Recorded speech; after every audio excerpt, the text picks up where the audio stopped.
السلام علیکم ورحمۃ اللہ۔ وعلیکم السلام ورحمۃ اللہ۔ کیا نام ہے بھائی صاحب؟ محسن، محمد محسن۔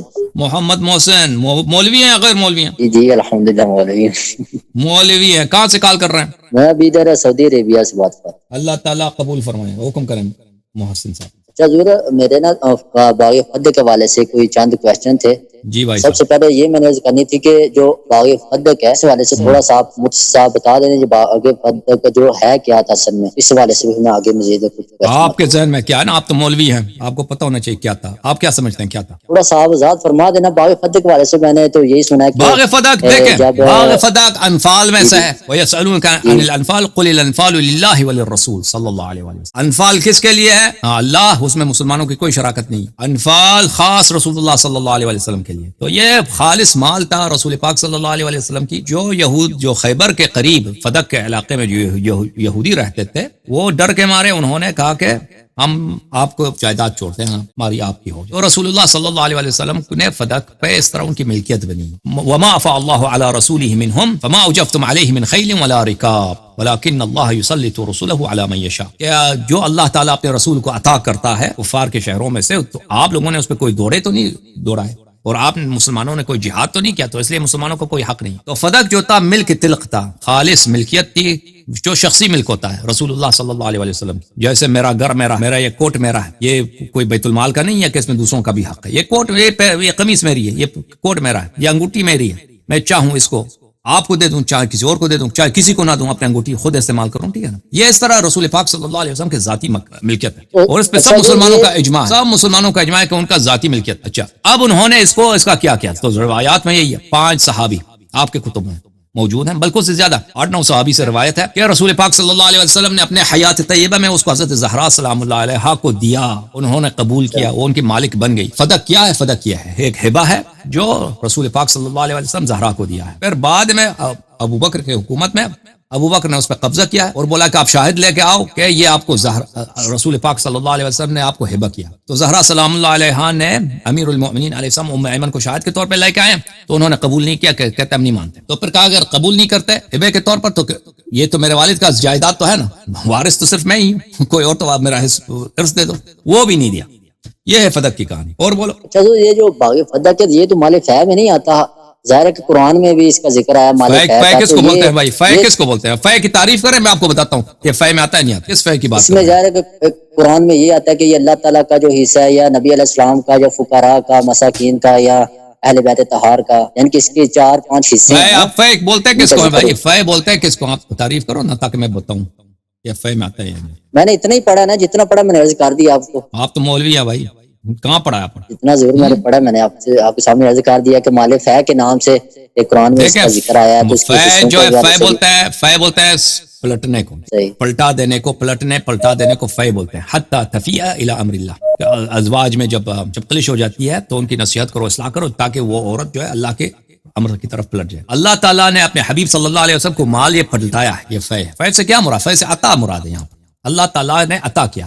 اگر مراد یہ ہے کہ غنیمت کے جنگ کے غنائم میں سے، تو یہ اگر فہ سے آپ یہ مراد لیتے ہیں کہ جنگ میں جو مال لوٹا جاتا ہے کفار سے، یہ تو اس طرح نہیں ہے، فدق میں جنگ ہوا ہی نہیں ہے۔ فہ ہے فہ، لیکن فہ سے کیا مراد؟ لغوی معنی فہ کے جو ہے وہ یہ ہے کہ اللہ تعالیٰ کی جانب سے رسول صلی اللہ علیہ وسلم کو عطا میں ملی۔ ایک دفعہ عطا میں ملتی ہے جنگ کے ذریعے سے، مثلا رسول صلی اللہ علیہ وسلم بدر جاتے ہیں، وہاں بہت سارے کفار قتل ہوتے ہیں، ٹھیک ہے نا، ان کا مال رہ جاتا ہے، وہ باقی بھاگ جاتا ہے، تو مال جو بچی ہے وہ بھی فہ ہے، اللہ کی عطا ہے۔ ایک فہ ہے بغیر جنگ کے ملتا ہے، قرآن مجید ہے، ترجمہ ہے مولوی فتح محمد جالندری صاحب، سورہ مبارکہ حشر کی آیت ہے، آیت نمبر 6، وما افاء اللہ علی رسولہ منہم فما اوجفتم علیہ من خیل۔ یہ کیا چپ اوجفتم، او ادھر ہے، جفتم ادھر ہے، یہ اس طرح نہیں لکھنا چاہیے۔ اچھا، فما اوجفتم علیہ من خیل ولا رکاب ولکن اللہ یسلط رسلہ علی من یشاء واللہ علی کل شیء قدیر۔ اور اے مسلمانوں، جو مال اللہ نے اپنے پیغمبر کو ان لوگوں سے جنگ کے بغیر دلوا دیا ہے، یعنی فہ کا ترجمہ کس طرح کرتے ہیں؟ جو مال اللہ نے بغیر جنگ کے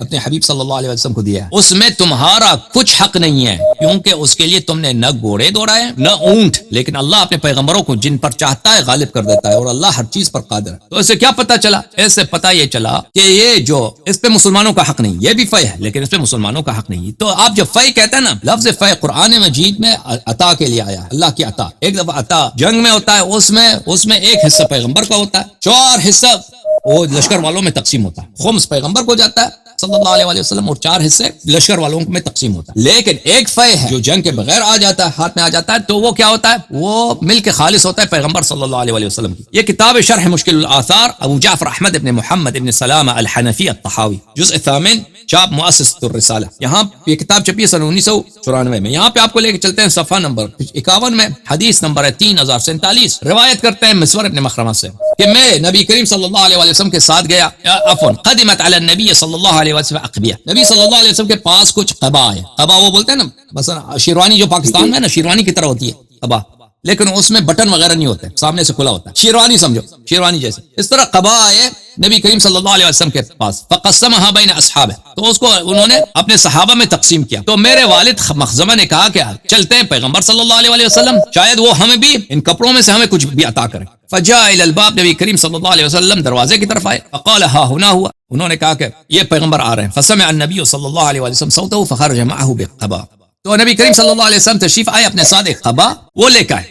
فکانی انظر الیہ یوری ابی محاسن القبا, تو میں جیسے کہ ابھی میرے منظر میرے سامنے ہے کہ نبی کریم صلی اللہ علیہ وسلم میرے والد کو دکھا رہے ہیں کہ یہ قبا کتنی خوبصورت, کپڑا کتنا خوبصورت. ویقول, وہ فرماتے خبأت هذا لك خبأت هذا لك, فرماتے تھے کہ میں نے آپ کے لیے بچا کے رکھا تھا کہ آپ کو دے دوں. فقلت لأي شيء فعل هذا بمخزمہ انه كان يتقي لسانه, میں راوی کہتا میں نے مسور سے پوچھا کہ یہ آپ کے والد کو کیوں نبی کریم صلی اللہ علیہ وسلم نے اتنا پیار کیا کہ ان کو ایک خاص ان کے لیے قبا انہوں نے بچا کے رکھا تھا. تو میں نے کہا کہ میرے والد صاحب اپنی زبان سے غیبت نہیں کرتے تھے, تہمت نہیں کرتے تھے, جھوٹ نہیں بولتے تھے, اس لیے ان سے پیار تھا. قال قوم, مصنف کتاب کہتے ہیں قوم يدفعون هذا الحديث وقد كان قوم يدفعون هذا الحديث, بعض لوگ کہتے ہیں کہ حدیث جھوٹی ہے.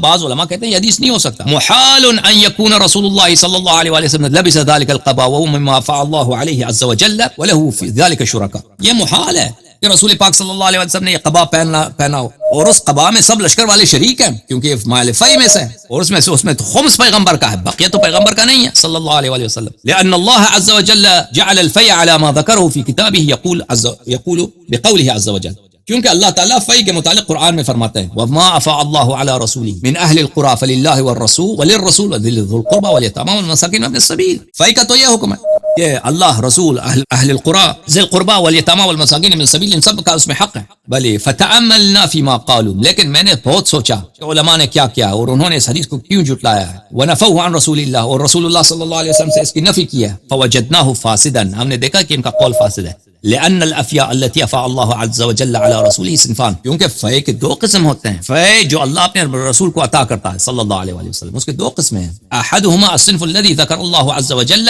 في الآية التي تلوتها, ایک وہی فے ہے جس میں سب کا اشتراک ہے. وما أفاء الله على رسوله من أهل القرى فلله وللرسول ولذي القربى واليتامى والمساكين وابن السبيل, اس میں سب کا اشتراک ہے. ایک یہ فے ہے. دوسرا جو فے ہے وہ الصنف الآخر المذکور في الآية التي قبلها في السورة, اور دوسرا فی جو ہے وہ دوسری آیت میں, آیت نمبر 6 سورہ حشر, اس سے پہلے والی آیت میں ما افاء الله على رسوله منهم فما اوجفتم عليه من خيل ولا ركاب, کہ رسول پاک صلی اللہ علیہ وسلم کو بغیر جنگ کے جو مال ملتا ہے وہ ان کا خصوصی مال ہوتا ہے, شخصی مال ہوتا ہے, پرائیویٹ مال ہوتا ہے, خالص مال ہوتا ہے. فكان ما كان من ذلك الفي لرسول الله صلی اللہ علیہ وسلم دون الناس جميعا, جو فی اس طرح بغیر جنگ کے آتا ہے وہ خالص پیغمبر کے لیے ہوتا ہے صلی اللہ علیہ وسلم, لوگوں کے اس میں کوئی اشتراک نہیں ہوتا ہے. دون الناس جميعا فكانت ملكا لا فيئا من ذلك الصنف, یہ اس طرح کا جو فی ہوتا ہے وہ ملک ہوتا ہے, وہ مال غنیمت نہیں ہوتی, فی نہیں ہوتی وہ. وكانت لرسول الله صلی اللہ علیہ وسلم دون الناس جميعا, وہ خالص پیغمبر کے لیے ہوتی ہے صلی اللہ علیہ وسلم, لوگوں کی نہیں, اس میں شراکت نہیں ہوتی. صحیح ہے, سمجھ آئی بات؟